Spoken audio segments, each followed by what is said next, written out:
Once upon a midnight dreary, while I pondered weak and weary over many a quaint and curious volume of forgotten lore,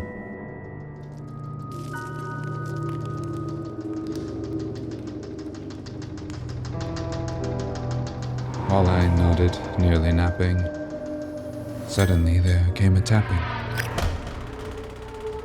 as if someone gently rapping at my chamber door. "'Tis some visitor," I muttered.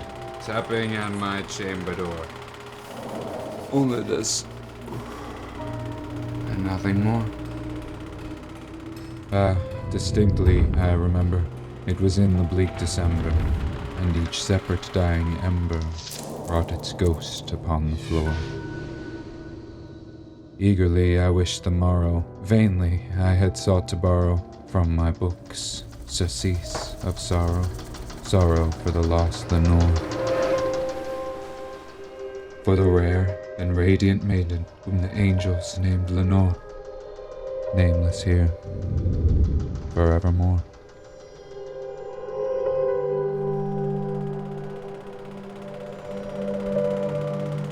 And the silken, sad, uncertain rustling of each purple curtain thrilled me, filled me with fantastic terrors never felt before, so that now to still the beating of my heart, I stood repeating, "'Tis some visitor, entreating entrance at my chamber door." Some late visitor entreating entrance at my chamber door. This it is. And nothing more? Presently my soul grew stronger, hesitating then no longer. "Sir!" Said I. "Or madam? Truly, your forgiveness I implore, but the fact is, I was napping. And so gently you came rapping. And so faintly you came tapping at my chamber door. And I scarce was sure I'd hurt you." Here I opened wide the door. Darkness there, and nothing more. Deep into that darkness peering, long I stood there wondering, fearing, doubting, dreaming dreams no mortal ever dared to dream before. But the silence was unbroken, and the stillness gave no token, and the only word there spoken was the whispered word, Lenore. This I whispered, and an echo murmured back the word Lenore. Merely this, and nothing more. Back into the chamber turning, all my soul within me burning. Soon again I heard a tapping, somewhat louder than before. "Taste the wind! And nothing more!" Open here I flung the shutter, when, with many a flirt and flutter, in there stepped a stately raven of the saintly days of yore.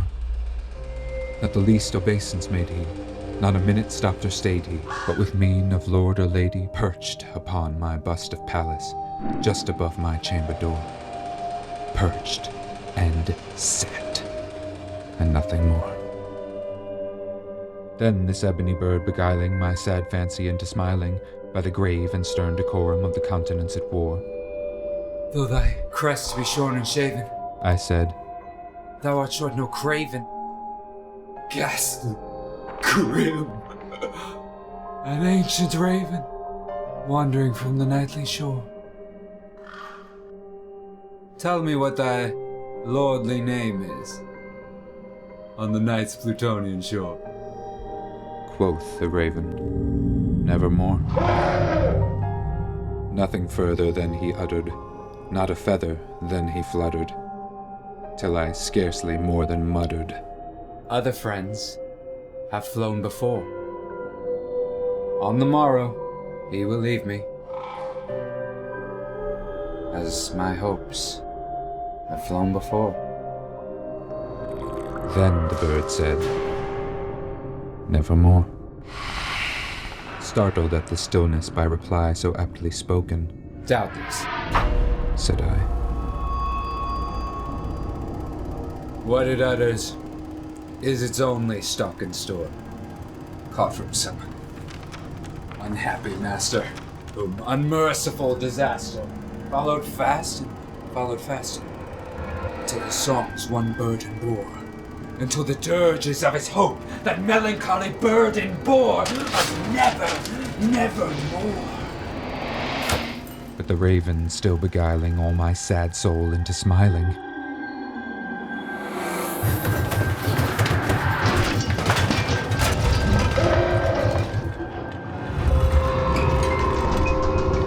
Straight I wheeled a cushioned seat in front of bird and bust and door.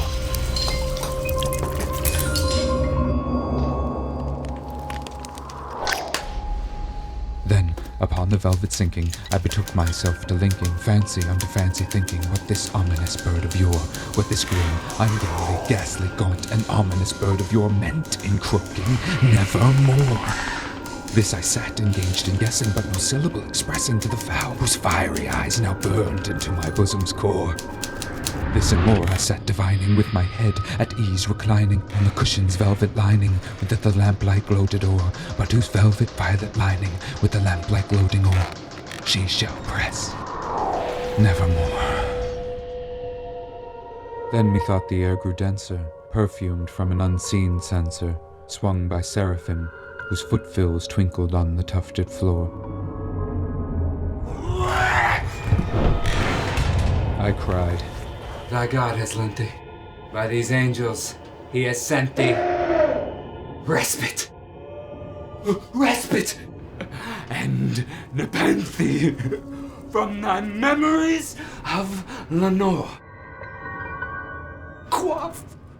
Oh, quaff this kind nepenthe and forget this lost Lenore.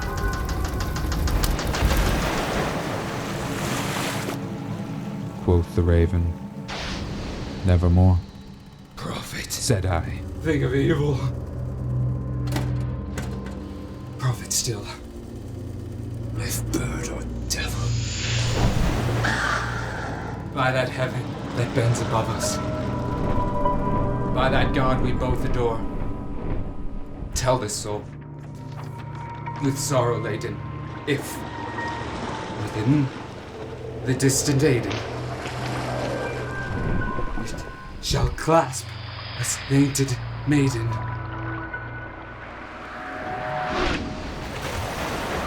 whom the angels named Lenore. Clasp a rare and radiant maiden, whom the angels named Lenore. Quoth the raven. Nevermore. Be that word our sign of parting, bird or thing. I shrieked upstart. Get thee back into the tempest of the night's Plutonian shore. Leave no black plume as a token of the lie thy soul has spoken. Leave my loneliness unbroken. Quit the bust above my door. Take thy beak from out my heart, and take thy foot from off my door.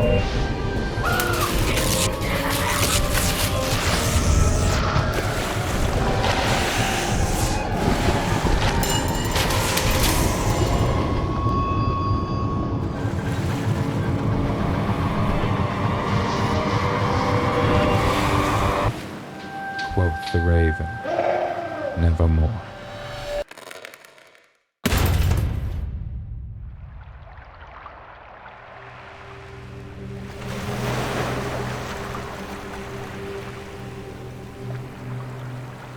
And the raven, never flitting, still is sitting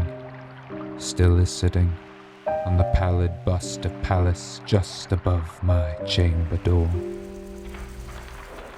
And his eyes have all the seeming of a demon's that is dreaming, and the lamplight o'er him streaming throws his shadow on the floor.